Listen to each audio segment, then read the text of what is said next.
the Beyond Sleep Training podcast, a podcast dedicated to sharing real tales of how people have managed sleep in their family outside of sleep training culture. Because sleep looks different with a baby in the house. And because every family is different, there is no one-size-fits-all approach to take. I'd like to acknowledge the traditional custodians of the land on which this podcast is being recorded, the Kalkadoon people. I pay my respects to the elders of this nation and the many other nations our guests reside in from the past, present and emerging. We honour Australian Aboriginal and Torres Strait Islander people and the unique cultural and spiritual relationships to the land, water and seas, as well as their rich contributions to society, including the birthing and nurturing of children. And welcome back to the Beyond Sleep Training podcast. This week's guest is one of my favourite people on the internet. It is Kate Sillars, who you are most likely to know as Mrs. Mombastic. She's funny and frank, and I love her honesty, and she's been honestly one of my favourite people that I follow just for keeping me entertained, but also just keeping it real. So thank you, Kate, for coming along. Oh, thank you for having me. Thank you. What an introduction. That's very cool. Thank you.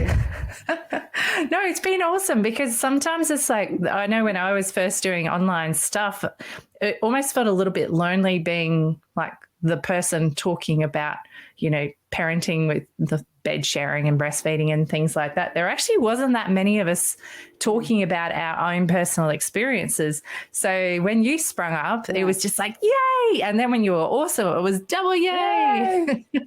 It's been fantastic. So what brought you to the online space, Kate?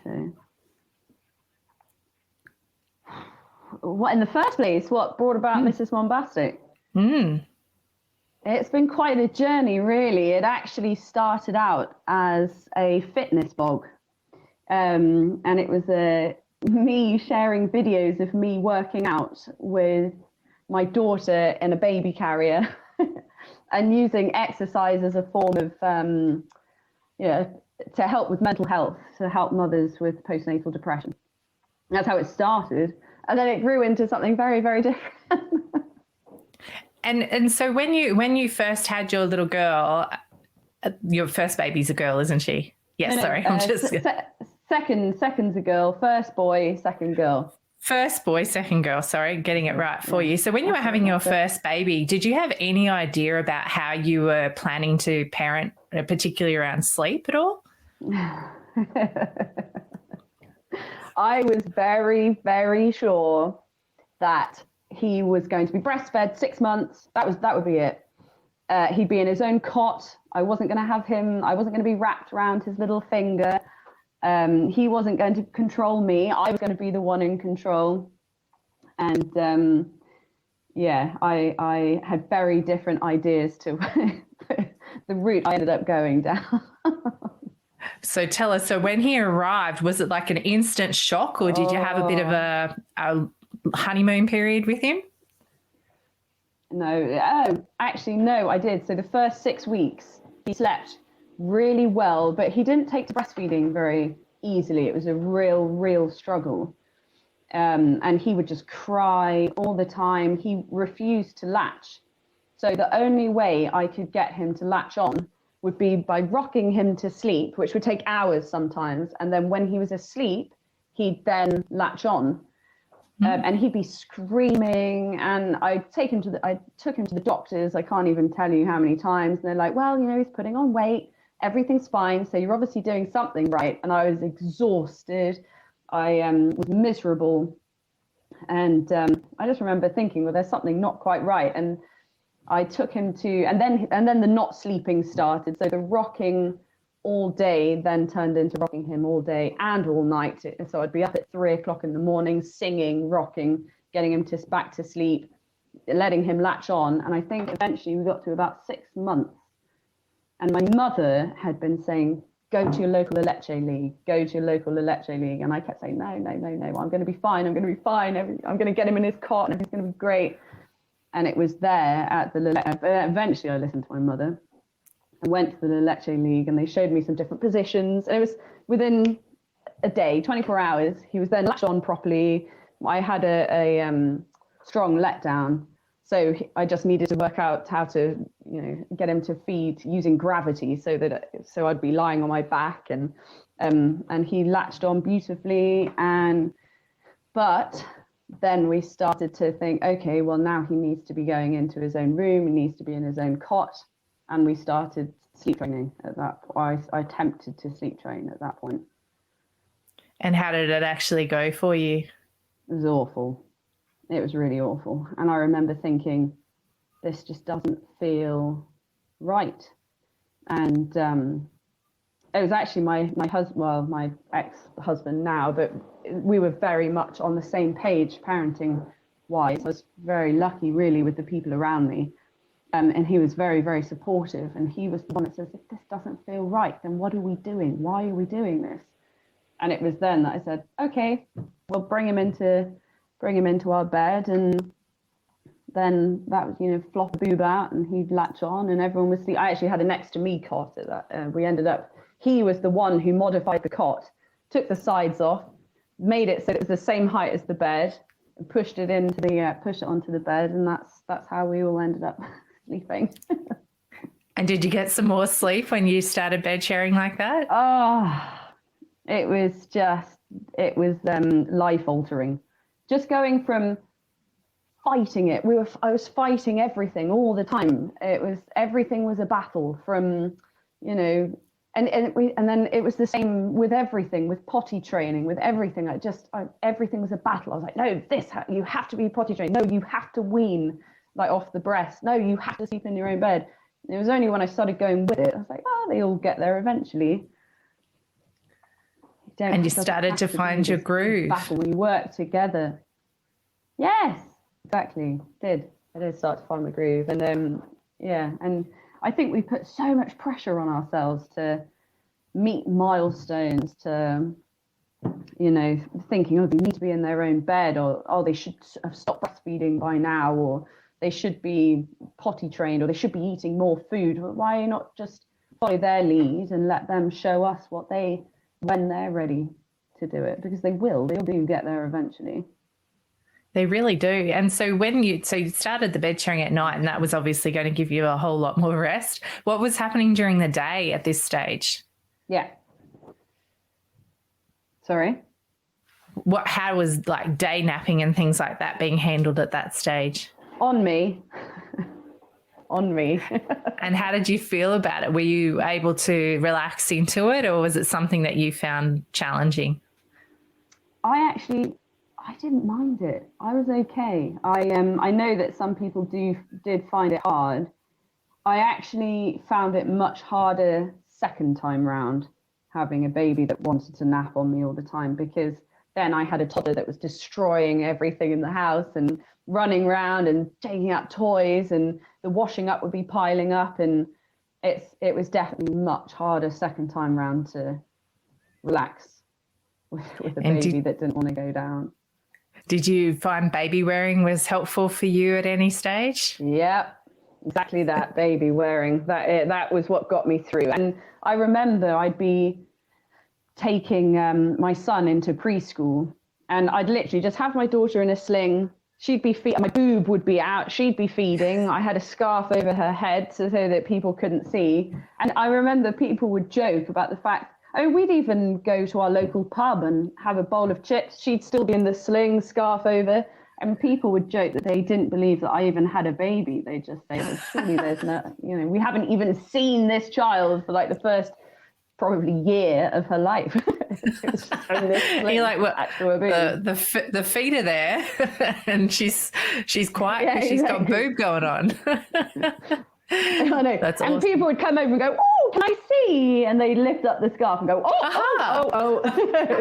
Yeah, there's a boob out there. So sorry. I'm so impressed you've managed to do the baby wearing the boob thing. I could literally 3 kids, and I can't imagine how many hours if you tallied up with babies either on the boob or baby wearing. And I never mastered the baby wearing boob. Yeah.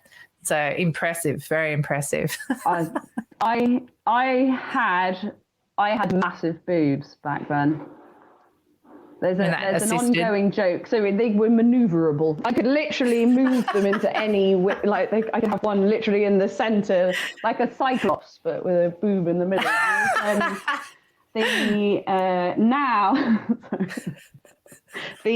been there's an ongoing joke in my family that the kids ate my boobs because there's not a lot left now. That's awesome. 5 years of breastfeeding, they've pretty much left me with just flaps of skin now.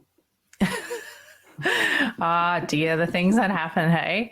And so with your very wakeful little fellow, once you were bed sharing with him, did you find like his amount of waking or time he spent awake varied much, or did he stay very wakeful for long? Do you know what? I made a pact with myself because I was constantly counting how many times he woke up. I'd speak to my friends, but oh God, he woke up 6 times last night. I was forever keeping track of how many times he woke up. And I got to a point, I was like, this isn't helping me. So I just decided I don't really know, if I'm honest. I completely said, I'm just going to go with it. I'm not going to, complain is probably the wrong thing to say, because I know that we all need to have someone that we can complain to, but I just tried my hardest to not focus on it too much, I guess. And it didn't become such a big thing. I just tried to stay as asleep as possible, as calm as possible. I would never look on my phone. I made sure that nighttime was literally just for sleeping. And so I don't know. Well, that just sounds perfect in terms of sleep hygiene, and it is such a great mental strategy. I know that was massive game changer for me. Yeah. Like, even I could still probably quantify how, like, you know, if it was a really crappy night or you know, a good one, but that was about the level of, if they were ill. Yeah. Oh, yeah. Or teething. You know, there were definitely patches that were very obvious, But yeah, it does. It makes a huge difference. I think it's a really important strategy to have up your sleeve, to know that you don't actually have to count and keep track. You really can just not. No, and I drive myself insane thinking, okay, what did he do last night? Why did he sleep so well? And then I try and replicate that exact sleep, like, you know, whatever method, and then he wouldn't sleep the next night. I'd be like, what the fuck is going on? So, and you thought you cracked the code. Sorry, I'm swearing. Is that sorry? That's all right. There's a little button I can turn on to say that there's like swear words in there, so it's okay. But it's totally relatable for that. When would you say, like, was it sort of like into his second year, or when was it noticeable that he was starting to sleep a bit more independently, even if he was still in with you? So it threw a curveball because I fell pregnant. And when he was, I don't think he was even 2. So I was still breastfeeding him when I was pregnant, and my milk dried up, which happens. It's common when you fall pregnant, your milk dries up. But sometimes they then wean themselves, or sometimes they carry on feeding, and it's a very uncomfortable, horrible feeling. And I experienced nursing aversion and things like that, because it's a really not nice having a child feeding when you haven't got any milk. It's uncomfortable, and but I knew that he needed it, so I continued, and his sleep went absolutely went downhill even further, because he was probably getting frustrated, bless him, because I didn't have milk. He was probably sensing my anxiety. I was exhausted. It was hell. It was absolute hell. And then when my daughter came along, I don't think I've ever felt that tired and exhausted. I was too tired to eat at points. It was horrific. And so you were breastfeeding both of them, like tandem, once second baby got here? Wow. So how would you describe that experience? I have to be brutally honest here, but I really hated it. I really hated it. I found it hard, really tough. But my son ended up weaning himself. probably about 6 months in. And then I've had a wonderful breastfeeding relationship with my daughter, my second born. But it was that sudden shock of having a newborn baby and then this massive toddler. Suddenly his head seemed really big, and he was, there were jealousy issues, of course. So he wanted to have more of my attention, which is again why I carried on doing it. But it wasn't, it was really hard work, feeling very touched out. And but, I think that's really important. I'm thinking like that. Oh, yeah. See, I think thank you for sharing it, because I feel like it's one of those things where it's like people need to hear these full spectrum of stories and experiences when it comes to the different nursing experiences we all have. Yeah. And they're certainly not all roses. And like there's certainly some things that, you know, in hindsight you might have done differently, but at the time you obviously were doing the things that felt right for you and your babies, even if they were hard. But, you know, it doesn't mean that it wasn't one of the hardest things or most unpleasant things by the sound of it that you've had to do as well. No, do you think you would have done anything differently? No. That's a difficult one. I'm going to say no. I don't think I would have. I'm glad that everything happened as it did. I'm going to say something that I hope I don't live to regret, because my mum will be listening and saying, I told you so, but I wish I'd listened to my mother more. Don't we all? Because if I'd listened to her earlier on, she's always been like, she was a La Leche League leader for sort of 20 years or so. She was really hardcore, attachment parent, gentle parent. It all came much more naturally to her than it ever did to me. And I think one of the reasons that I probably fought it so much was because of her in the background going, no, this is what you need to do. You need to bring him into your bed. No. Wow. So just me. Yeah. Isn't that interesting? So it's almost like they're a little bit like rebellious spirit maybe as well, like trying to carve your own path, maybe, do you think? It's funny because when I started the blog, the amount of people that spoke to me and said, oh, you know, my parents won't support me and I've been criticized by my family and blah, blah, blah. And I was always like, I've got the exact opposite. I've been so blessed. And even I'm from a full attachment parenting family. My grandparents were, my mother is, my brother and his wife are all attachment parents, breastfeeding till natural term, baby wearing, bed sharing. So I'm in a very loving, you know, it's come easy in a way because of. It's come easy once you stop fighting it. Once you stop fighting it, exactly. I was the one that fought it. Everyone else around me was like, yeah, it's cool. And I was there like, no. I'm going to do this differently. Do you think it was still because you were probably a bit scared of what it would mean? Like, do you think that's what it was? Like you thought if you could have a cot sleeper and these kind of things, you would somehow avoid making a rock on my own back? Yeah. So like that whole sleep training dependence culture mindset still got you, even though that wasn't your actual. Isn't that interesting? Yeah, it still got me. And I do find it all very interesting, really, because my mother was also a very gentle parent, and she's a huge advocate for gentle parenting, attachment parenting.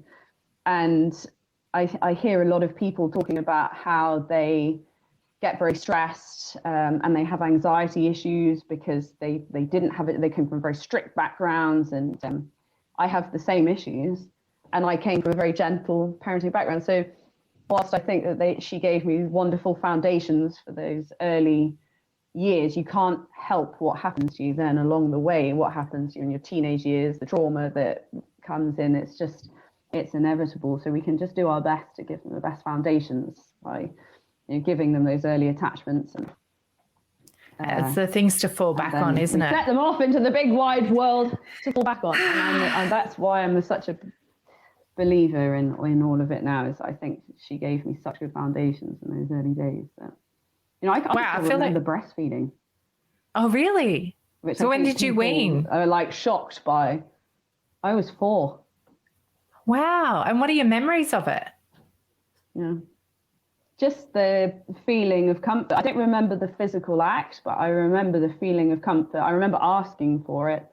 I remember lying in bed with my mum. She held me to sleep until I was probably about 8, 9, and the sound of her heartbeat. And I remember matching my breathing to her breathing, and slowing my breathing down because her breath was always slow and gentle, which is then a method that I used with getting my children to sleep, particularly my son, who is also quite anxious. And I used the same methods with him, slowing down my breathing, and it helped so much with getting him off to sleep. I have the same memories of doing. That's incredible.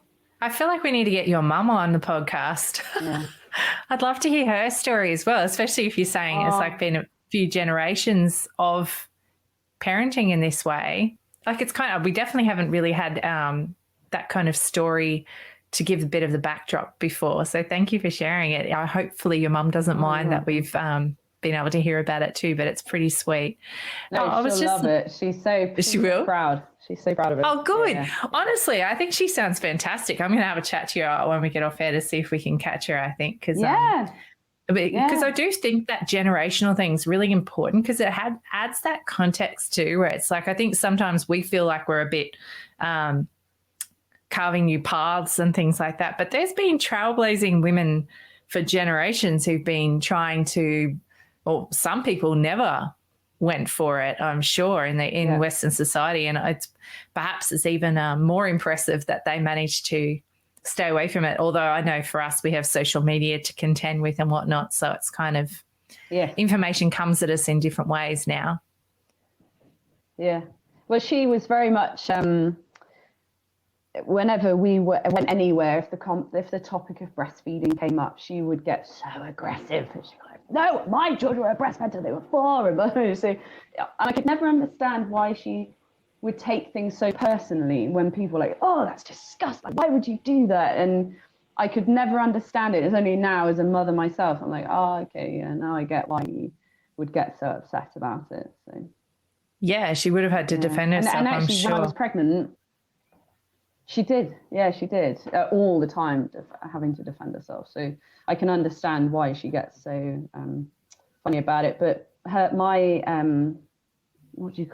birth present from her after having my son was a copy of The Womanly Art of Breastfeeding, which is a Leche Lee book. And she'd written a beautiful little passage in there for me about how, and it was like a passing down, like a ceremonious passing down onto the next generation. Oh, I love that. It's that kind of, that's like the handing on of wisdom. And I do like, it sounds like she managed to, as much as you said, like she was definitely there behind you, prompting you and whatnot. It sounds like did she keep that prompting relatively gentle? Like it sounds like you eventually kind of came to the conclusion that you needed to do these things yourself. So it wasn't like foisted upon you. No, she was very gentle with it all. And it's only now that she's like, well, if you just listened to me in the first place. No. I know. Yeah, exactly. Yeah, we know. Oh, okay. Well, that is pretty cool. Now, I'm just wondering then, so with your little girl, so you said once your big guy had weaned when she was about 6 months, your breastfeeding relationship improved. How was her sleep? Tell us about what sleep looked like with her. She sleeps, that girl, I have never known anyone sleep quite so well. She asked to go into her own bed.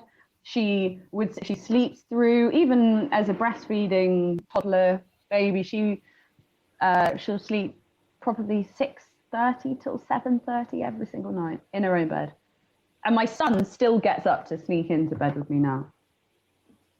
It just goes to show. And with her, and I never fought it with her. I literally just followed her lead entirely. I just kept her in my bed. She never went to preschool or anything like that, whereas my son was in childcare from 6 months. I had to go back to work. And so I did all of the things that you're told that you should do with regards to creating independence and blah, blah, blah, with my son. And he's the one that's turned out to be more needy than my daughter, who was very much a attached to me for the first year of her life. And then she actually gets upset if I go into bed with her. She's like, I don't want you in bed with me. I want the bed to myself. See you, Mum. Oh, rough. How do you feel about that, Mum? She's a firecracker. Quite emotional. Like, please, I bet you do. Yeah. Weren't you only my baby? Yeah. Oh, I love it. And that variation is just so true. And I hope people listening along are hearing that, because it's not the way that you are parenting that is making your child wake at all. Right. You are actually just responding to the child that you've got. And you just can't set up these kind of bad habits that people talk about. It's not what causes your child to wake. It is your best tool to just respond when they do so and get them back to sleep. So I think that's really important. Thank you very much for that, Kate.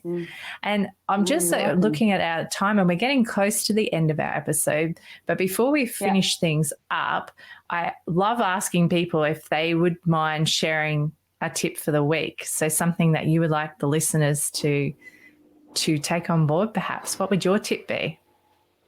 Oh, my goodness me. With regards to sleeping, or? Yeah, just sleep and managing things with your family.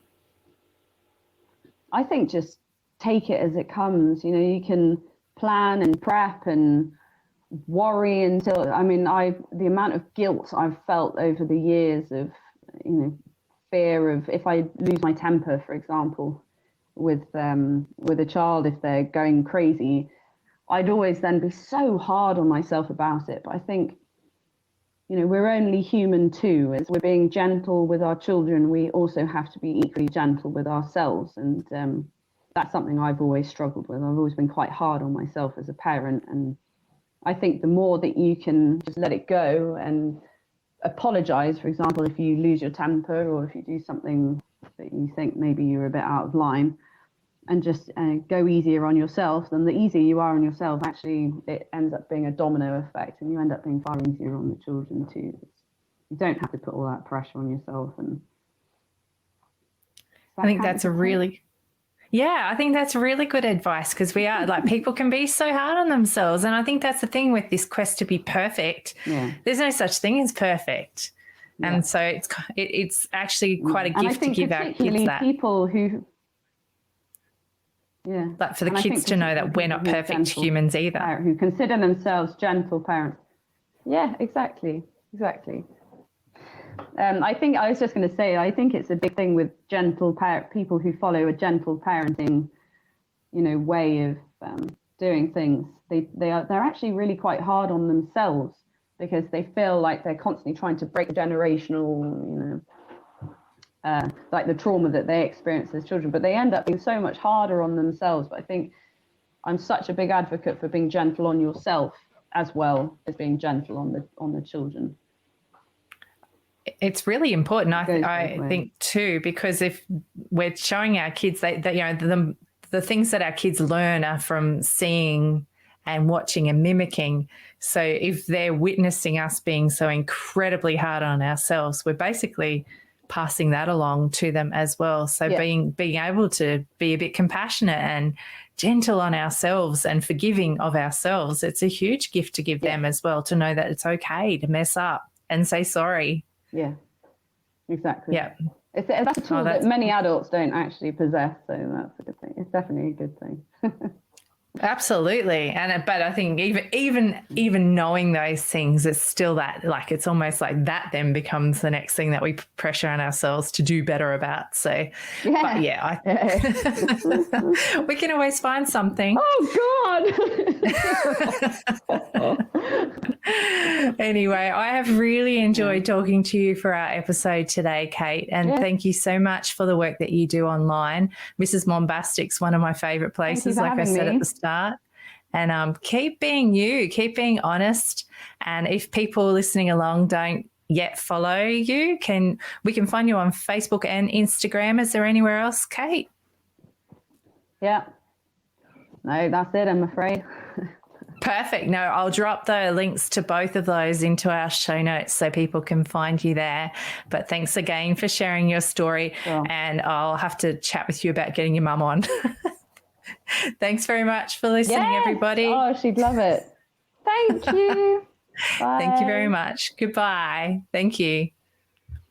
I really hope you enjoyed the podcast today. The information we discussed was just that, information only. It is not specific advice. If you take any action following something you've heard from our show today, it is important to make sure you get professional advice about your unique situation before you proceed, whether that advice be legal, financial, accounting, medical, or any other advice. Please reach out to me if you do have any questions or if there's a topic you'd really like us to be covering. And if you know somebody who'd really benefit from listening to our podcast, please be sure to pass our name along.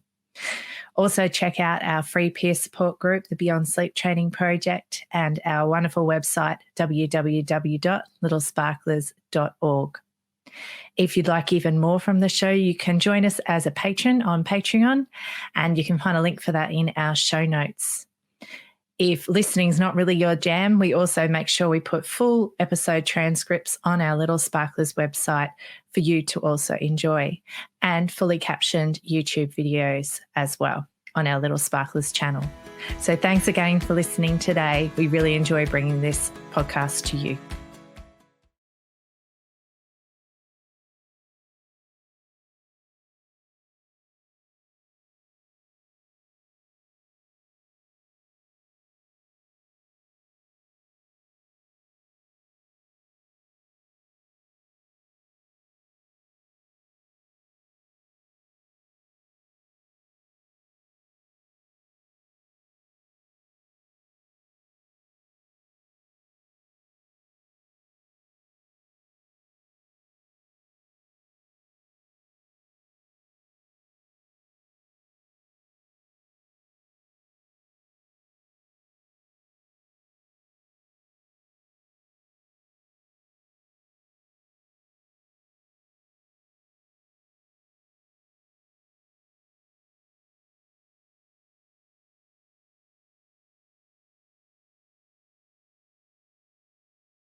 I really hope you enjoyed the podcast today. The information we discussed was just that, information only. It is not specific advice. If you take any action following something you've heard from our show today, it is important to make sure you get professional advice about your unique situation before you proceed, whether that advice be legal, financial, accounting, medical, or any other advice. Please reach out to me if you do have any questions or if there's a topic you'd really like us to be covering. And if you know somebody who'd really benefit from listening to our podcast, please be sure to pass our name along. Also, check out our free peer support group, the Beyond Sleep Training Project, and our wonderful website, www.littlesparklers.org. If you'd like even more from the show, you can join us as a patron on Patreon, and you can find a link for that in our show notes. If listening's not really your jam, we also make sure we put full episode transcripts on our Little Sparklers website for you to also enjoy, and fully captioned YouTube videos as well on our Little Sparklers channel. So thanks again for listening today. We really enjoy bringing this podcast to you.